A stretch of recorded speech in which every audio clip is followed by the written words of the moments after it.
Welcome to Rustbelt Abolition Radio. My name is Amani.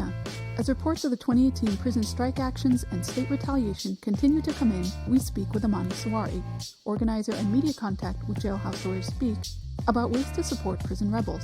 We also hear from Jay, a prison rebel who's among the strikers inside a South Carolina prison. But first, here's Kaif Syed with some news you may have missed. Throughout the months of August and September, popular demonstrations and action spread like wildfire throughout the United States in support of the ongoing nationwide prison strike. From banner drops in Boston to noise demonstrations in Brooklyn and militant marches in Philadelphia and elsewhere, people have been mobilizing to support strikers on the inside. In Michigan State Capitol, a group of community members, formerly incarcerated people, and activists rallied and marched to the Michigan Department of Corrections building, posting prisoner demands on the front doors and blocking vehicle traffic into the Department of Corrections parking structure. In Decatur, Georgia, activists staged a noise demonstration that eventually pushed its way inside the DeKalb County Jail, blocking the jail entrance and disrupting jail business. These actions have drawn widespread media attention to the nationwide prison strike and the demands of prisoners, in the face of limited mass media coverage and sympathy. Outside mobilizations in support of prisoners is ongoing. While the prison strike continues to call for better conditions for inmates and the abolition of prison slavery, several inmates died or were otherwise hospitalized in the month of August due to both clear abuse by prison staff or other mysterious circumstances.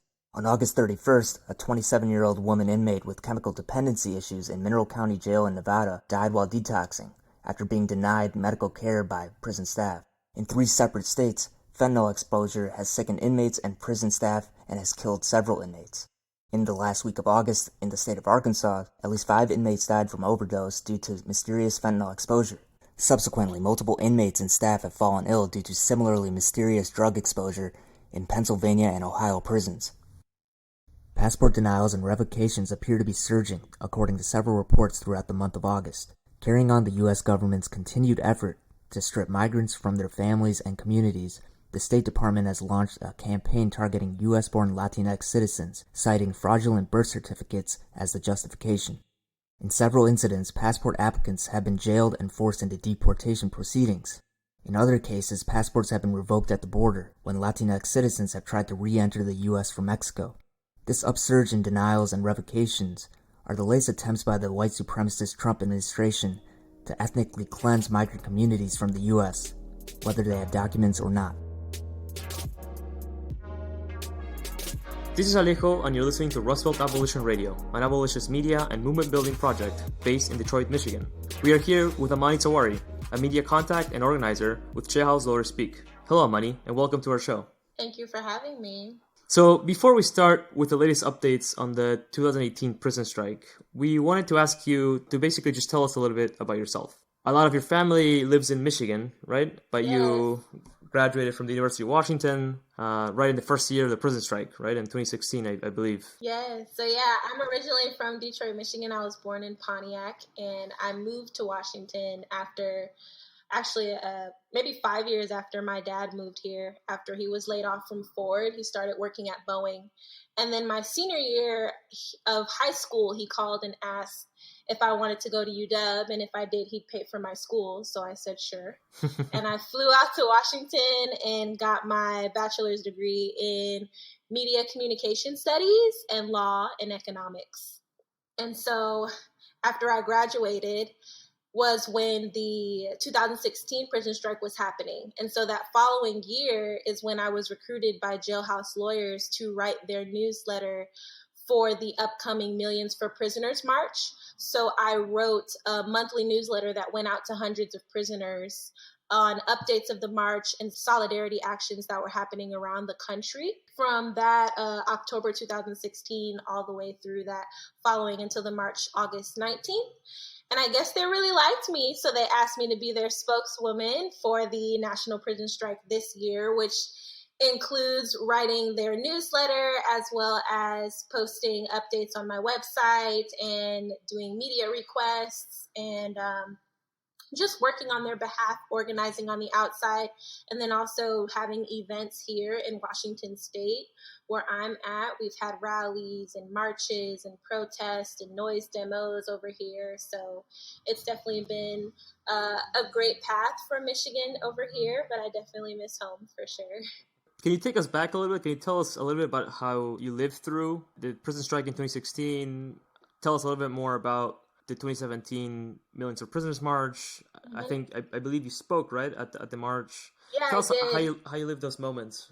So I graduated in June of 2016, and I watched the National Prison Strike sort of just as a spectator from the outside and as a supporter. So in school, I was studying race and criminal law and how the media's representation of certain minority groups has a huge role in the way that they're treated politically and economically and the way that they're treated by our criminal justice system. So I had this huge interest in drawing the connections between the media and the way that things rolled out legally and with the law. So I watched sort of from the outside and was really vocal on Twitter. And I started my own website, sawarime.org, to sort of write articles about what was happening in my community and responding to what was going on around me. And I really was an advocate for prisoners' human rights. And that's when, around the time on Twitter, that one of the jailhouse lawyers reached out to me and asked if I wanted to help out with the Millions for Prisoners March, which I was super excited about. I love writing newsletters. At the time, I was writing a monthly newsletter for my real estate firm. So this was going to be a much more exciting topic. And so I was writing news for Jailhouse Lawyers, putting articles that they would send me into the newsletter, adding photos from different solidarity events, and just letting people on the inside know what work was happening on the outside on their behalf. And so that same sort of work was happening this year with the National Prison Strike, in addition to all the other responsibilities that I had as a spokeswoman. So for listeners that don't maybe know sort of what a prison newsletter looks like, and can you tell us how it's such an important tool in organizing folks on the inside and connecting with folks on the outside as well? Newsletters are super crucial because prisoners are very limited in their ways of communicating with the outside. They've got a few different platforms for communication. Telephones, which costs money. It costs in Michigan about $3.20 for a 15-minute phone call that's monitored. And they've got JPay, which is their paid emailing service, which is 25 cents or something like that per every few emails that you send, and it goes by the page. And so then they have snail mail, which is how we send our newsletters.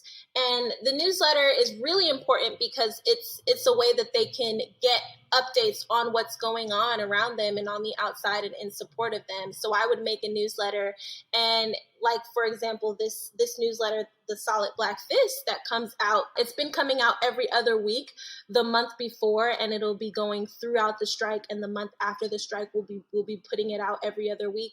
It has a message from Jailhouse Lawyers, the 10 demands, articles that have been written about the strike. Some of the articles prisoners are featured in, so they get really excited to see how their stories are spreading on the outside, pictures of solidarity events, and just seeing that things are happening all around the country, and then an updated map of which prisons in which states are also involved. So this is one of the only ways that prisoners can see what's happening in the other prisons. For example, in Michigan, prisoners can't write other prisoners, so there's no way for them to communicate with each other and share information. So the newsletter is a conduit for that, allowing information to be shared across the walls. And that's why the newsletter is called Freedom Fighter News Across the Wires. So it's a way for us to share news and fight with each other and for each other, regardless of what side of the wall we're on. And the newsletter is just as important on the inside as it is on the outside. People on the outside are getting the same sort of updates, although they can look it up online and see it. The information is just as important and valuable for them to have access to.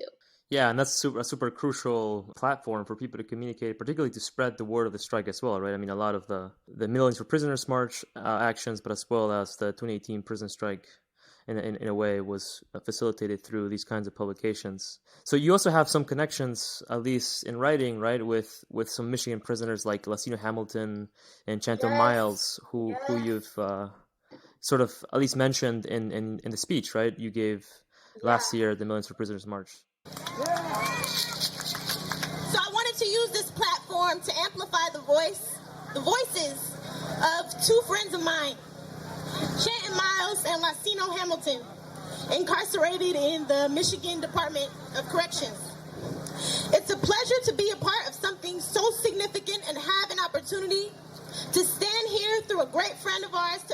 one of the many ways racism hides itself in policy and institutions. We thank everyone for all the sacrifices, time, and energy it took to organize, plan, and complete this mission. Much love and appreciation to the people, the most important aspect of any movement, for showing up and demanding their voices to be heard. Not allowing this blatant form of dehumanization to continue on. Today we're not marching asking for anything. We're demanding for Congress to remove the stark form of disrespect for human life. The 13th Amendment to the United States Constitution is a reminder that America's slave and racist origin is alive and striving. They're striving in the police, the court, and the prison system. Even if we successfully pressure Congress to abolish the 13th Amendment, it would be no solution to abolishing the power Congress has to begin with.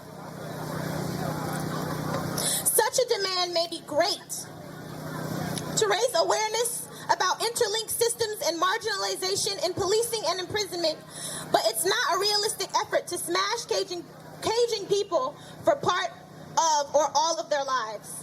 It would not prevent imprisonment from being the primary mode of state-inflicted punishment. Not one prisoner would go free. America would still lead in the world of imprisonment.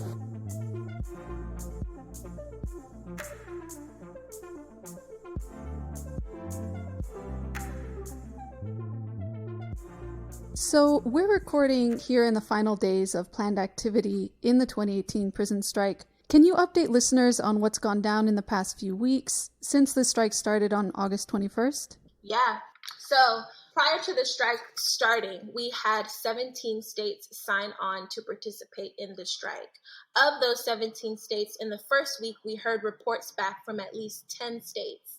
And then in the second week, we had reports back from at least 14 states. And then we also had reports from overseas 3 countries that were also in solidarity. So we've definitely seen this evolve. And I'm mentioning that we had reports back because we know that for every single report that we do get, there are prisons that are striking that don't have access to communication right now and aren't able to send in their report. But we expect that when communication lines open up and retaliation sort of falls back when the strike is over on Sunday, that we will be able to get the rest of those reports in. So I'm going to list off the reports that we have. In California, we've got at least 2 prisons participating. In New Folsom Prison, we've got a hunger strike that was initiated by Herberto Garcia on August 21st. And then California State Prison in Lancaster also has a group hunger striking.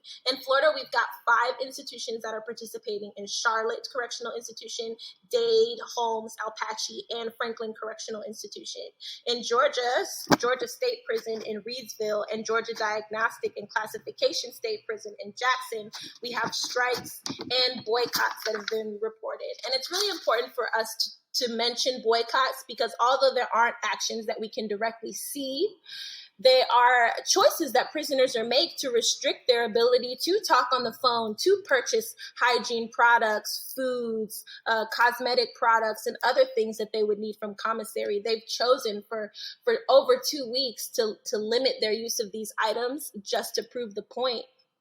And then in Kentucky, we've got boycott activity happening at Federal Correction Institution in Manchester.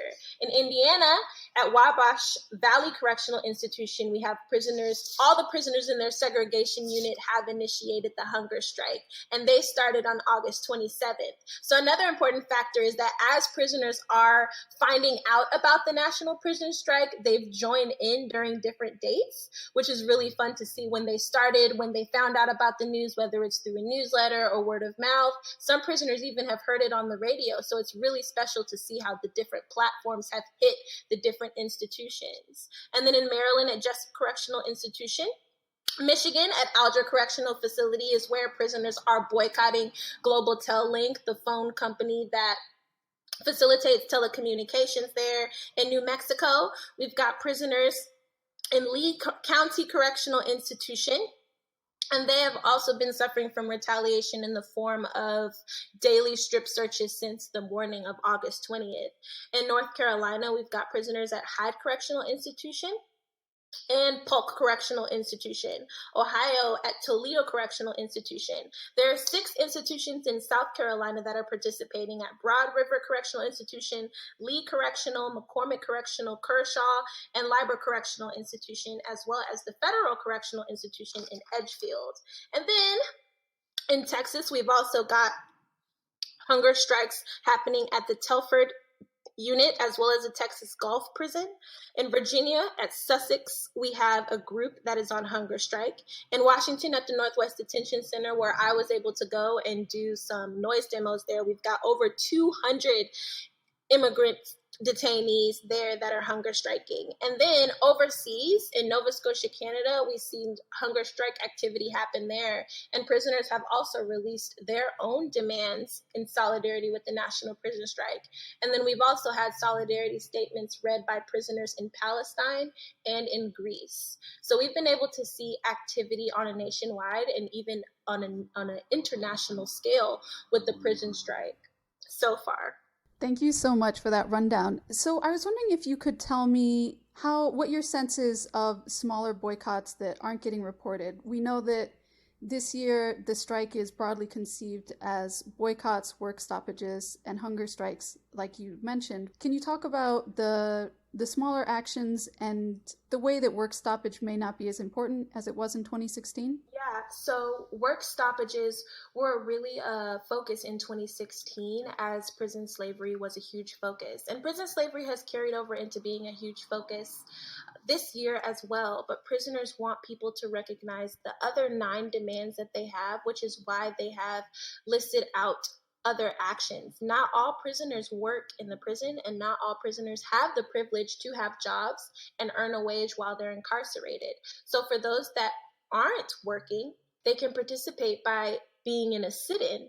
And that is just when prisoners gather together and peacefully sit in one area of the prison and refuse to move. As you mentioned, there's also boycotts, and prisoners have chosen to boycott in a number of ways. It's a really special form of protest because it doesn't require them having to put their body on the line for anything. They just make a choice within themselves. You know, I'm not going to talk on the phone or spend money on the phone for the next 2 weeks, or I'm not going to buy anything from commissary. That is a really big choice, and we should support them at the very least on the outside by choosing alternatives to those companies. Yeah, and I think that's important, especially knowing what we know about prisons, about the way that communication is hampered, both within the facilities and especially from within to outside. And so just really emphasizing what you said, that we don't have a lot of the information yet. And as organizers and people doing media work around this, we have to be really patient and just keep really close contact going with people, especially in these times when part of that choice is, for instance, to boycott the lines of communication themselves. Yeah, and prisoners have been doing an amazing job getting these reports out under the extreme cases of retaliation and limited communications that they've had through these 2.5 weeks.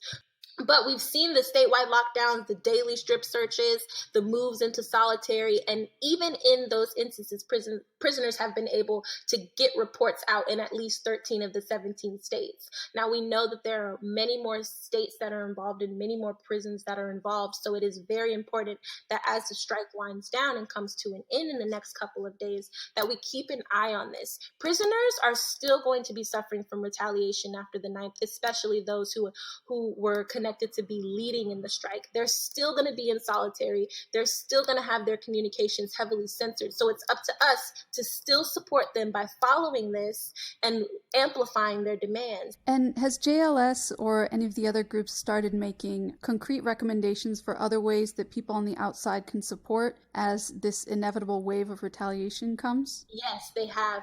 One of the things that JLS has communicated to me is that they really want people to reach out to politicians and their elected officials and make them aware of these demands. We can't hold them accountable for making these demands happen if they're unaware. So as the strike comes to an end, every single person should be looking over the 10 demands and picking at least one that resonates with them. Even if you don't agree or support every single demand, there should be at least one on there that resonates with you. JLS has also mentioned to me that they want to start a prisoners' human rights coalition, perhaps in partnership with Millions for Prisoners that already has their coalition developed. So people that are interested in joining that coalition, please visit sawarime.org. So in relation to that, to the question of demands, right? So what do you say to folks that might say that some of these demands I might agree with, but on the whole, they're not necessarily abolitionist demands? These are all demands that prisoners expect to see in the next year, in the next couple of years. These are really criminal justice reform demands. They're supposed to transform our criminal justice system on the inside so that that can have effects on the outside. Prisoners crafted these demands, and prisoners whittled these demands down from 35 earlier this year to 10 and made them succinct and targeting every single issue within the criminal justice system that affects prisoners on a national level. So these are the demands that they want. They are the ones whose lives depend on seeing these demands fulfilled. So if we support them and if we're in solidarity with them, we should respect the leadership that they have. They want to take the lead in making the changes necessary in the criminal justice system because their lives depend on it. It's been too long that people on the outside who are completely unaffected by the criminal justice reform laws are making these laws happen, like Truth in Sentencing laws and Prisoner Litigation Reform Act. These sort of laws have inhibited prisoners from being able to attain access to rehabilitation that they need and being able to have their human rights protected by the courts. So if prisoners want to see an end to those laws and they want to see the demands that are spelled out here, access to rehabilitation, funding towards rehabilitation, Pell Grants reinstated, even if they don't seem radically revolutionary, it's what they want right now. This is what they want to see in the next year unfold so that they can have conditions that are more livable for them, because some of these men are going to be incarcerated for the next sometimes 10 years. So they want to have access to earning good time. They want to be able to improve the conditions that they're forced to live in right now. We know that we're not going to see all the prisons come down next year, but we know that we could see the Prisoner Litigation Reform Act be rescinded so that prisoners can have access to the courts, so that the criminal justice officials can be held accountable for the abuses that they've done on prisoners. We know that we could probably see Truth in Sentencing Act rescinded so that prisoners can earn good time all across the country in all of our states. We know that we can see an end to racist gang enhancement laws that mandate that prisoners who are associated with a gang have extra years added onto their sentence. And these types of laws are laws that contribute to mass incarceration. So we want to see an end to mass incarceration. And if these are the demands that prisoners put out that they want to see within the next year, then people who support prisoners' human rights should support these demands, hands down. Yeah, and as you said, these are very broad-based demands, right? So people don't have to be working on the exact same thing. People can support the prisoner resistance movement in whatever ways they see fit and are able to and are willing and so on. It was really interesting. Exactly. I was looking through the Attica Prison Liberation Faction Manifesto of Demands from 1971, and there's just so many continuities, right? Not only food, but even work and wages.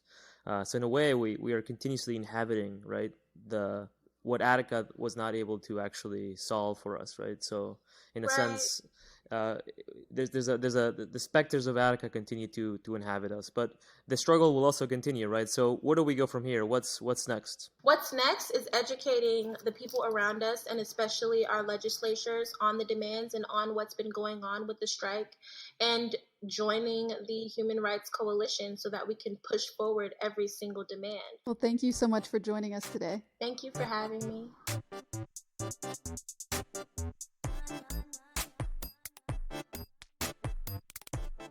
Yes. Hi, this is Jake, and I'm calling on the South Carolina Department of Corrections. I'm currently behind the wall and with the rest of the strikers here and across the nation. Really, I'm just calling in because I wanted to say thank you, and that's on behalf of the strikers here in South Carolina for all the outside support that we have been receiving, as well as the support from other strikers across the nation. As many of you may already know, we're experiencing suppression at its worst at this moment as an attempt to suppress our voices and quash our unity. To further elaborate, those who decide to take a stand and participate in the strike are being placed in solitary confinement. At this time, there are 30 individuals, just to my knowledge, who have been placed in solitary confinement. I'm sure there are more, but I'm not aware of at this time. A lot of those was cafeteria workers. There were cafeteria workers who work in the kitchen and that just decided that they weren't going to go to work, and due to them saying that they weren't going to work, they were placed on solitary confinement or on lockup status. So yeah, those individuals were placed on solitary confinement due to work stoppage. And of course, there's not enough room to place everyone in solitary confinement. So what they have done is swap comrades out with individuals who have been in solitary confinement for long stints of time. And when you have someone who's been confined for years on end, they're more than happy to take up a working position. In wake of what took place at Lee County back in April of this year, we have been on 24-hour lockdown, and that means no movement whatsoever. So at this moment, we're only receiving 1 shower a week. We're being denied any form of cell cleaning. We've had several boil water advisories while still being denied clean drinking water. We're receiving our foods at all times of hours, whereas the meat has gone bad or is seriously undercooked. This is not word of mouth. This is factual. I'm back here and I'm experiencing it with all of my comrades as well. And we do receive food and packages labeled not for human consumption. Again, this is factual. One of the issues I feel the public is most informed about is their belief that we're just back here being taken care of by the taxpayer dollar, which couldn't be further from the truth. We're charged from everything from underwear to medical care. So to further elaborate, if I needed to see the nurse due to a headache or feeling sick, that's $5 just to sign it up. And if I was to receive Tylenol or ibuprofen, you're charged $5 for every prescription you receive. I find this hard to grasp when if you work at or for a prison industrial job referred to as PI, you're only paid 16 cents an hour. And if you happen to get sick, half of your paycheck goes towards medical. So this strike, as well as the awareness, is much needed. Since the strike, there's been a number of suicides in attempt. I would like to send condolences to the families that were affected in the worst way. I want to be sure that everyone knows that even though our efforts to be physically involved are being suppressed, we are with you all mentally and emotionally, and we really want to send our appreciation out for the support and the special thanks to the IWOC representatives. So we really appreciate that.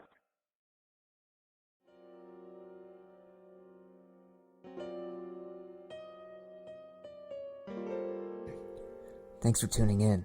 You can listen to past episodes on our website at www.rustbeltradio.org.